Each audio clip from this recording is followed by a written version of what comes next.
The Game of Life and How to Play It by Florence Scovel Shinn. Picture this. A woman stands in the middle of New York City with exactly $8 to her name. She's exhausted, defeated, and her logical mind is screaming at her to stay put, find a job, hold on to every penny. That would be the sensible thing to do, right? But there's this other voice, quiet, persistent, almost whisper-soft, a hunch. And this hunch is telling her to do something completely crazy, spend her last few dollars on a train ticket home to the very place that represents everything she's trying to escape. Logic says stay, intuition says go. She remembers something a teacher once told her, never violate a hunch. So, with what anyone else would call pure foolishness, she boards that train. Days later, through a chain of events so unexpected they seem almost orchestrated by fate itself, she reconnects with an old friend and receives thousands of dollars. Her entire life transforms, not because of careful planning, but because she trusted that quiet inner voice. That teacher was Florence Scovel Shinn, and her book, The Game of Life and How to Play It, first appeared in 1925. Here's what makes Shinn fascinating. She wasn't your typical spiritual teacher. Born into American aristocracy, with bloodlines tracing back to the Mayflower, she started out as an artist and book illustrator in New York. But after her divorce in 1912, she dove headfirst into something called New Thought philosophy. What she discovered felt like uncovering the universe's secret instruction manual. She saw the Bible not as ancient history, but as a playbook for living. And from her humble teaching space in New York, she spent the rest of her life translating these profound ideas into language regular people could actually use. Her little self-published book became an underground sensation, passed from friend to friend like a secret code, decades before self-help became an industry. And here's the thing. These ideas hit just as hard today as they did 100 years ago. So what exactly did she discover? What are these mysterious rules?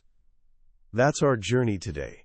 By the time we're done, you'll understand the invisible laws shaping your reality right now. You'll discover why your imagination isn't just daydreaming, but more like a powerful cutting tool, literally carving out your future. You'll learn how your everyday words are casting spells on your life, creating laws that must fulfill themselves. And most importantly, you'll get handed the master key to winning this game, unlocking abundance, love, joy, and becoming who you were always meant to be. This isn't about plastering on a fake smile and thinking positive thoughts.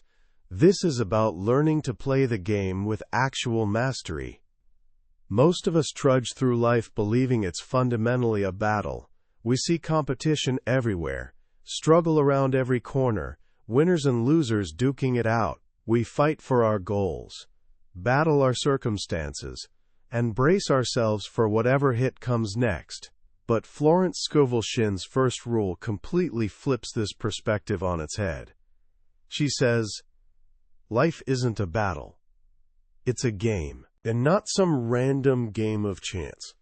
It's a game with rules. Spiritual laws as real and consistent as gravity. The problem? Most of us are playing without ever reading the rulebook. The foundational law, the one everything else builds on, is the law of giving and receiving. You might know it as karma, or cause and effect, or the ancient wisdom. What you sow is what you reap. This isn't about cosmic punishment or reward. Shinn presents it as a simple, impersonal, universal law. Whatever energy you send out, through thoughts, words, actions, creates a pattern, a vibration that will eventually boomerang back to you. Send out love, receive love. Send out criticism, get criticism back. Cheat someone, and you'll be cheated. Life is basically a game of boomerangs. Your thoughts, words, and actions are constantly being thrown out into the world, and trust me, they're coming back. Shinn tells this amusing story about a friend who often got irritated with her aunt.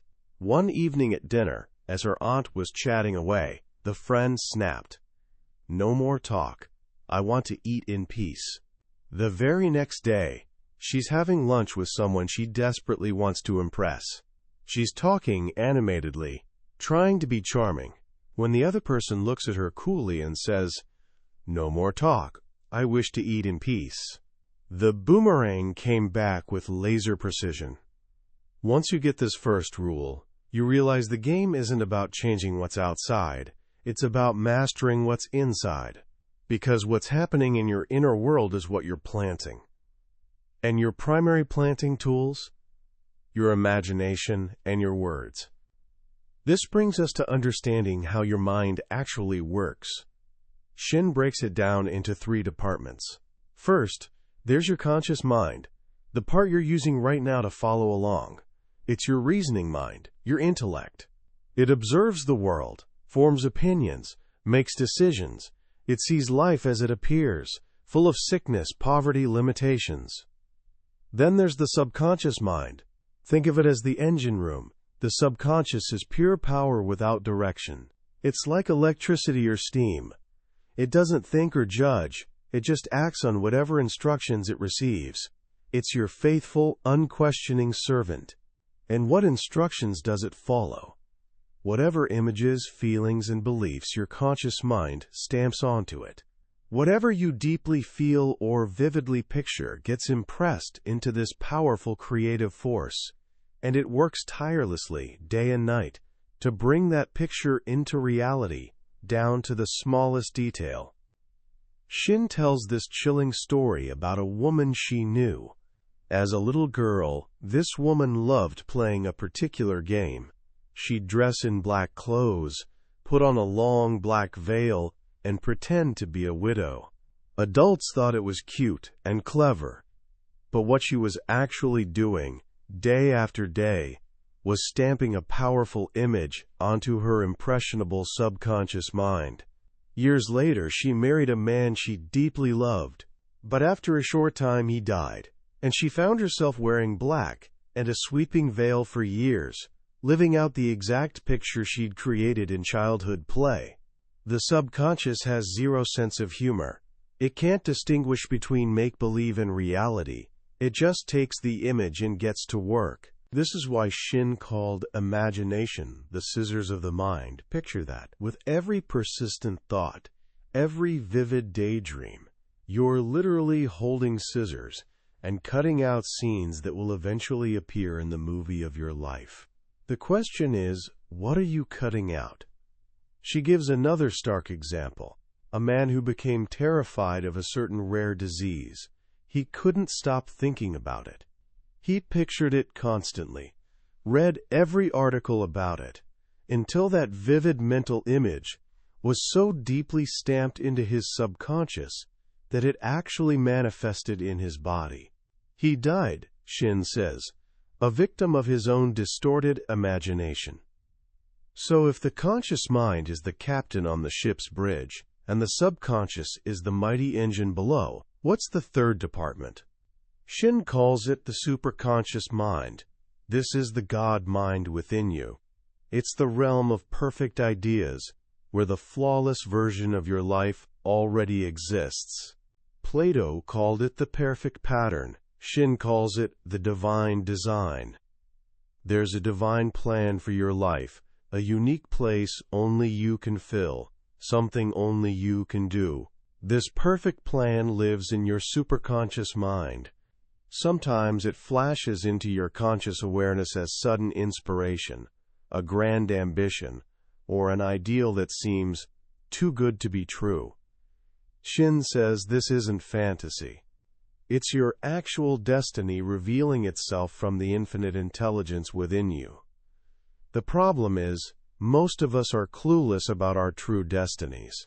We're striving for things that don't belong to us, chasing goals that, even if achieved, would only bring emptiness. This is where so much struggle comes from. We're trying to force a reality that doesn't align with our divine design.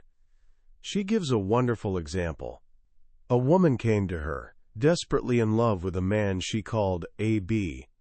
She wanted Shinn to speak the word so he would marry her. Shinn refused, explaining this would violate spiritual law by forcing her personal will onto the situation. Instead, she said she'd speak the word for the right man, the hell in divine selection, the man who belonged to her by divine right. She told the woman, if A.B. is the right guy, you can't lose him. If he isn't, you'll receive his equivalent. The woman kept seeing A.B., but their friendship went nowhere. Then one evening, she called Shinn and said something remarkable. You know what? For the last week, A.B. hasn't seemed so wonderful to me. By releasing her death grip on one specific outcome and opening up to the divine plan, her perception was already shifting. Soon after, she met another man who fell instantly in love with her. He told her she was his ideal, saying everything she'd always wished A.B. would say. She fell in love with him and completely forgot about A.B. This, Shinn explains, is the law of substitution. When you release a wrong idea and ask for the right one, you don't experience loss. The universe simply swaps your imperfect plan for the perfect one. This leads us to the most practical and powerful tool in the game, the spoken word. If imagination provides the blueprint, words are the command that sets the whole creative process in motion. As the scriptures say, by your words you are justified, and by your words you are condemned. Shinn believed that anyone who truly understands word power becomes incredibly careful about what they say. Just watch the results in your own life to know that your words don't return void. They're a tremendous vibratory force, constantly molding your body and circumstances. Through your spoken words, you're continually making laws for yourself. Shinn knew a man who constantly said, I always miss the bus. It invariably pulls out just as I arrive. And for him, it was absolutely true. That was his self-decreed law. His daughter had a different law. She'd say, I always catch the bus. It's sure to come just as I get there. And for her, that was her reality. They'd each created their own law, one of failure and one of success, with nothing but their words. This is the hidden psychology behind superstitions. A rabbit's foot or horseshoe has no inherent power. The power comes from the person's belief and spoken word that it will bring good luck. This creates an expectancy in the subconscious, which then attracts a lucky situation. We see the destructive power of careless words in another of Shinn's stories. A woman came to her wondering why her life had become one of poverty and limitation when she'd previously had a beautiful home and plenty of money. After talking, they discovered the cause. The woman admitted she'd often grown tired of managing her home and would say repeatedly, I'm sick and tired of things. I wish I lived in a trunk. And now, she confessed, today I am living in that trunk. She'd literally talked herself into a miserable, cramped existence. The subconscious, with its complete lack of humor, simply took her at her word. Similarly, she tells of a wealthy woman who constantly joked about getting ready for the poorhouse. Within a few years, she was nearly destitute. She'd impressed her subconscious with an image of lack, and it faithfully delivered. But here's the wonderful news. The law works both ways. Just as you can joke yourself into misery, you can affirm yourself into wonderful experiences. This is the purpose of affirmations, carefully chosen words designed to overwrite the old, negative programs in your subconscious. An affirmation is a statement of truth you declare with faith to be true in your life, even if the outward evidence doesn't show it yet. Shinn gives a powerful affirmation to erase old mistakes. I now smash and demolish by my spoken word every untrue record in my subconscious mind. They shall return to the dust heap of their native nothingness. for they came from my own vain imaginings.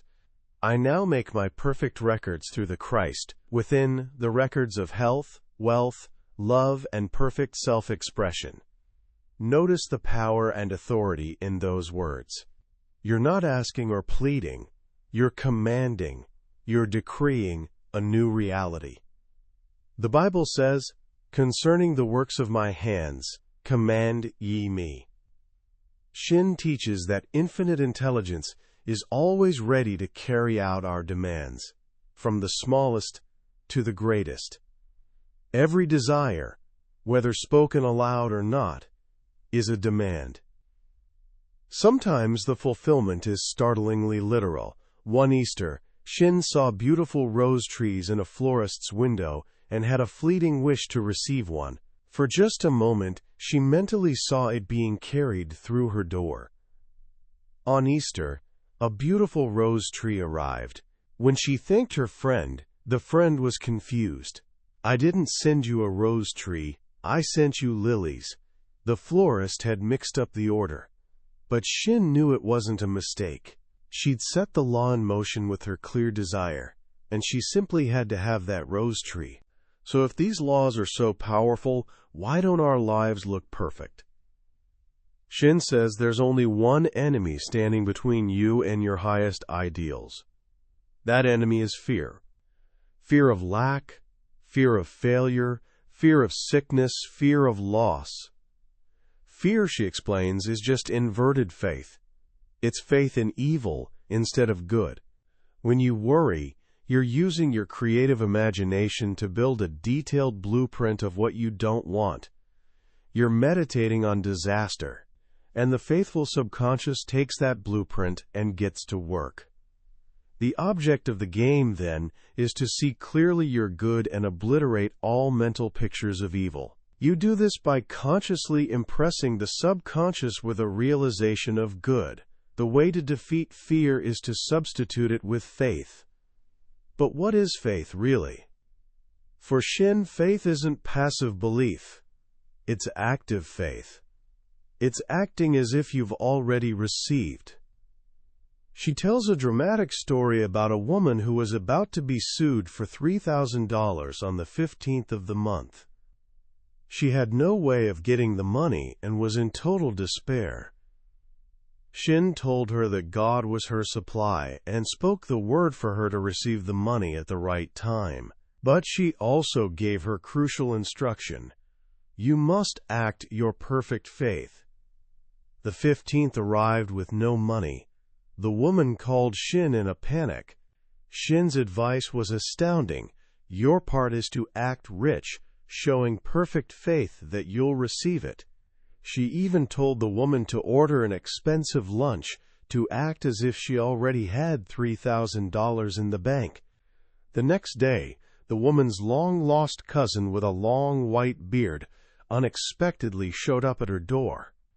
Just as he was leaving, he asked about her finances and offered to give her $3,000. Even then, there was another hurdle.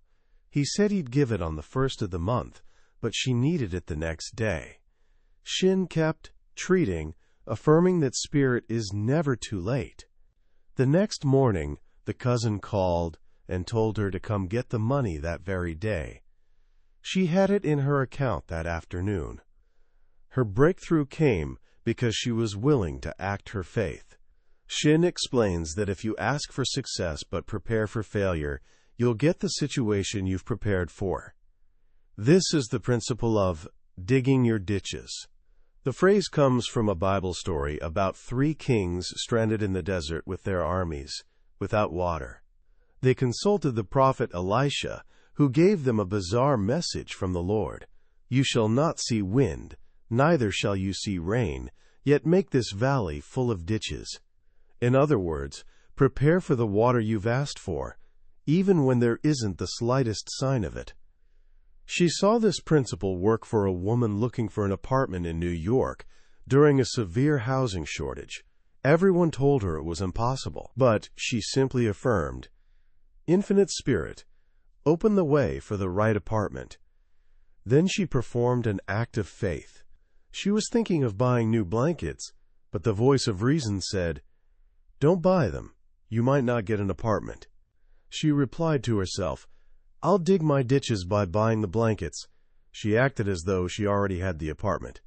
In a miraculous way, she found a place and was chosen over 200 other applicants.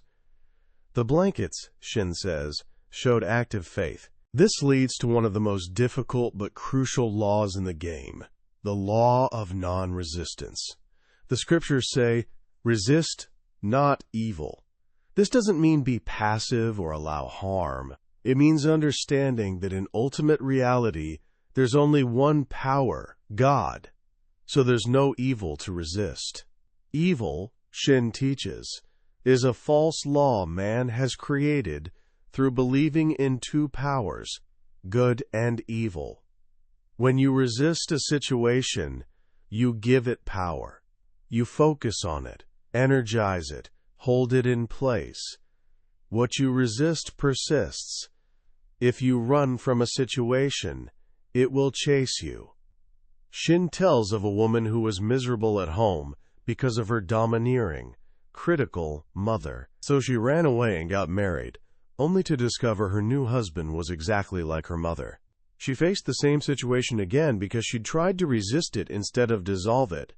So how do you dissolve a negative situation? Not by fighting it, but by blessing it. Agree with thine adversary quickly. This means you agree the adverse situation is good, you remain undisturbed by it, and it falls away of its own weight. You baptize the failure as success. A woman Shinn knew was trying to demonstrate financial abundance, but was constantly thrown together with a man who talked only of lack and limitation, making her feel poor. She began to dislike and blame him for her failures. Then she realized she was resisting the situation, seeing two powers instead of one. So she changed her approach. She began blessing the man and baptizing the situation, success. She affirmed, "As there's only one power God, this man is here for my good and prosperity." Soon after, through this very man, she met someone who gave her several $1,000s. The man then moved to a distant city and faded harmoniously from her life. She gives a powerful affirmation for this. "Every man is a golden link in the chain of my good. When you bless your enemy, you rob him of his ammunition.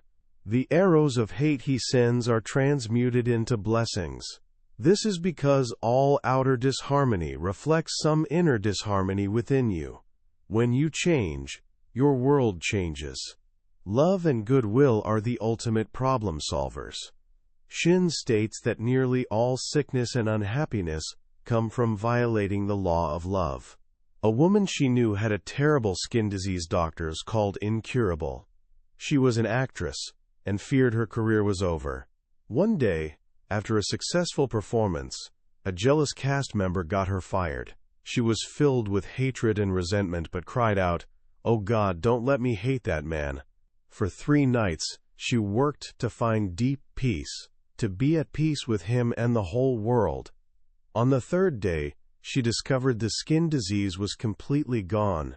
Her resentment was the mental cause, and when she replaced it with love, the physical effect disappeared. This brings us to the law of karma, and its transcendent counterpart, the law of forgiveness. Karma, as we've seen, is the law of comeback. You reap what you sow. But Shinn brings good news. You're not eternally bound by past mistakes. Christianity, she says, is founded on the law of forgiveness. Christ has redeemed us from the curse of karmic law. The Christ within each of us is our Redeemer from all disharmony. We can call on the law of forgiveness to neutralize our mistakes. She tells a fascinating story of a woman upset because she'd been given a counterfeit $20 bill at the bank. Shinn asked her to analyze why she'd attracted it. The woman suddenly remembered, "I know, I sent a friend a lot of stage money, just for a joke." The law, which doesn't understand jokes, had simply sent her some stage money in return. So they called upon the law of forgiveness. They affirmed the woman was now under grace and not under law. and couldn't lose the $20 that was hers by divine right. Shinn told her to go back to the bank fearlessly and explain the mistake. She did, and to her amazement, they apologized and gave her a genuine bill without argument. Knowledge of the law gives you power to rub out your mistakes. But how do we handle the heavy burdens of fear, resentment, and worry that seem impossible to shake? This is where Shinn introduces one of her most practical techniques, casting the burden. She references the scripture, "Cast thy burden upon the Lord." The Lord, in this context, is the superconscious mind, the Christ within, the all-powerful God Self. The burden is any adverse thought or condition rooted in the subconscious. Trying to fight these deep-seated beliefs with your conscious, reasoning mind is often ineffective because the intellect is filled with doubts and fears. The scientific way, she says, is to consciously hand the problem over to the superconscious. You make a statement, over and over, with determination. For a burden of lack, you'd say, "I cast this burden of lack on the Christ within, and I go free to have plenty." For resentment, "I cast this burden of resentment on the Christ within, and I go free to be loving, harmonious, and happy." As you repeat this statement, sometimes for hours, you're lifting the problem out of the limited human mind and placing it in the hands of the all-powerful God mind. Your vision clears, a feeling of relief sets in, and soon the manifestation of good follows. This leads to the final piece, listening for guidance. Once you've made your demand, cast your burden, and aligned with your good, how do you know what to do next? The answer comes through your intuition, your hunch. Shinn believed intuition is a spiritual faculty, our direct line to the superconscious mind. It's our unerring guide. It doesn't explain itself. It simply points the way. Your job is learning to recognize and obey these intuitive leads. The instruction is to speak your word, then do nothing until you get a definite lead. You must demand the lead, saying, "Infinite Spirit, reveal to me the way. Let me know if there's anything for me to do." The answer can come many ways: a sudden thought, a chance remark from a stranger, a passage in a book that jumps out at you. A woman she knew wanted a large sum of money. She made her affirmation, then asked for a definite lead. The thought came quickly and clearly. Give a certain friend $100. This was a friend who'd helped her spiritually. Her rational mind might have rebelled. Give away money when I need money? But she trusted the lead, made the gift, and shortly after a large sum came to her in a remarkable way. Giving opens the way for receiving. Sometimes a lead seems completely random. One day, Shinn felt a strong urge to go to a bakery a few blocks away. Her reasoning mind argued there was nothing she wanted there. But she'd learned not to argue with intuition, so she went. She looked at everything and confirmed she didn't want anything. But as she was leaving, she ran into a woman she'd been thinking of, who desperately needed the exact help Shinn could provide. She'd been guided there for a divine appointment. This all leads to the ultimate goal, manifesting the divine design of your life. As we've learned, there's a perfect plan for you held in the superconscious mind. This plan includes health, wealth, love, and perfect self-expression. This is the Kia, square of life, which brings perfect happiness. Your highest demand, therefore, should be, "Infinite Spirit, open the way for the divine design of my life to manifest. Let the genius within me now be released. Let me see clearly the perfect plan." When you make this demand, be prepared for big changes, because most of us have wandered far from our true path. But the new conditions will be wonderful. Your perfect self-expression will never feel like work. It'll be so absorbing it'll feel like play. And because you came into this world financed by God, the supply needed for your perfect self-expression will always be at hand. Shinn tells the moving story of a man who came to her class and handed her a single cent. He said, "I have just 7 cents in the world, and I am going to give you one, for I have faith in the power of your spoken word. I want you to speak the word for my perfect self-expression and prosperity." Shinn spoke the word for him. A year later he returned, successful and happy, with a roll of bills in his pocket. He explained that immediately after she'd spoken the word, he was offered a position in a distant city, and his life completely turned around. He'd aligned himself with his divine design, and the universe rushed in to support him. In the end, the rules of the game are simple, though they require conscious practice. It boils down to 3 things: fearless faith, non-resistance, and love. You must have faith that you're backed by an all-powerful, loving intelligence. You must practice non-resistance, blessing your challenges instead of fighting them. And you must send out love and goodwill to all, knowing that love is the fulfilling of the law, the most powerful magnetic force in the universe. By playing the game with these rules, you transform yourself and your world. You stop being a victim of circumstance and become a master of the game, consciously creating a life that reflects the perfect pattern held for you in the heart of the divine. It's truly remarkable that this little book, The Game of Life and How to Play It, was written a full century ago, long before the modern explosion of self-help and manifesting literature. Yet its message feels incredibly current, perhaps more necessary now than ever. In a world that often feels chaotic, overwhelming, and deeply unfair, Florence Scovel Shinn's work is a powerful anchor. It hands the steering wheel of life back to us. Her central message is one of radical empowerment. You're not a pawn being moved by random forces. You're the player, and your own consciousness is the game board. The true genius of Shinn's teaching is its profound simplicity. She takes vast, complex metaphysical concepts, the nature of consciousness, the power of thought, the laws of karma, and distills them into practical, actionable rules and unforgettable stories. The idea of imagination as the scissors of the mind is an image that stays with you.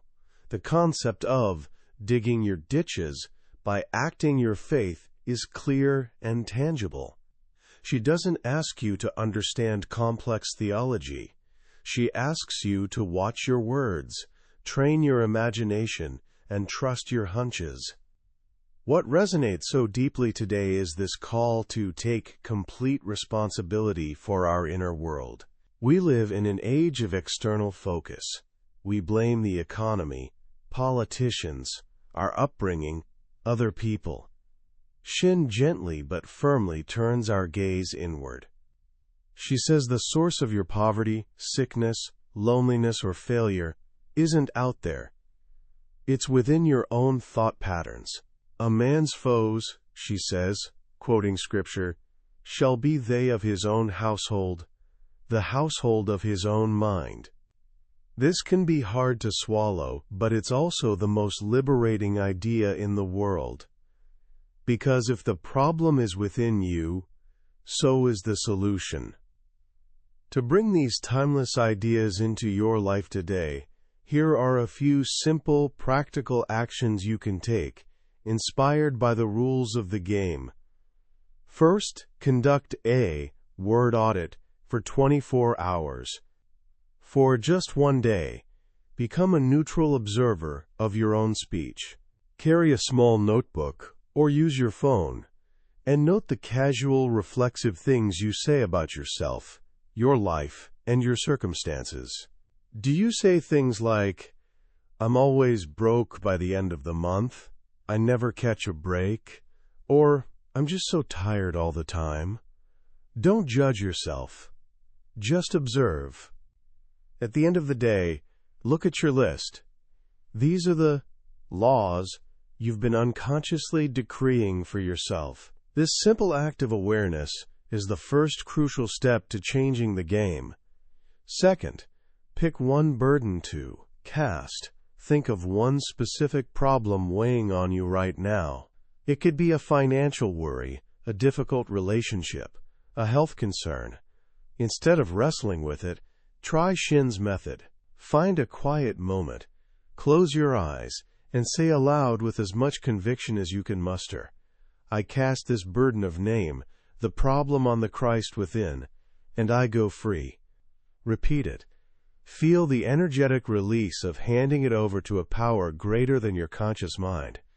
Do this every time the worry creeps back. You're training yourself to let go and allow a higher intelligence to work. Third, perform one act of faith. Identify something you deeply desire. Then ask yourself, if I knew with absolute certainty this was coming to me, what's one small, practical thing I'd do to prepare for it? This is your ditch to dig. If you want a new job, you might buy a new notebook for your first day. If you want a loving relationship, you might clear a drawer in your dresser. It doesn't have to be big or expensive. It's a symbolic gesture signaling to your subconscious, this is real. This is happening. It's the bridge of active faith that moves your desire from invisible to visible. In the end, Shinn's greatest lesson is that life is meant to be a joyous unfolding, not a grim battle. The universe isn't against you. It's a loving, intelligent system designed to support you, waiting for your clear direction. The rules of the game are written in your own heart. The power to play it brilliantly is in your own mind, your own imagination, and your own words. The game is on. It's your move. That was our deep dive into the game of life and how to play it. We've uncovered the core rules today. But here's the truth. A summary is like looking at a map of a beautiful country. The real magic happens when you walk the land yourself. The full power of this book is in its stories and affirmations, which can click with you in ways you'd never expect. This journey was to show you the map. If the landscape looks inviting, if anything we discussed sparked something in you, I encourage you to get a copy. Reading it isn't just about learning. It's about experiencing a shift that can genuinely change the way you play the game of your life. The link is in the description. Also, if this exploration brought you any value, please show some love by hitting that like button and subscribing. It tells us we're on the right track and ensures you won't miss our next adventure into another life-changing book from the Billionaire's Bookshelf. Let's keep learning and growing together.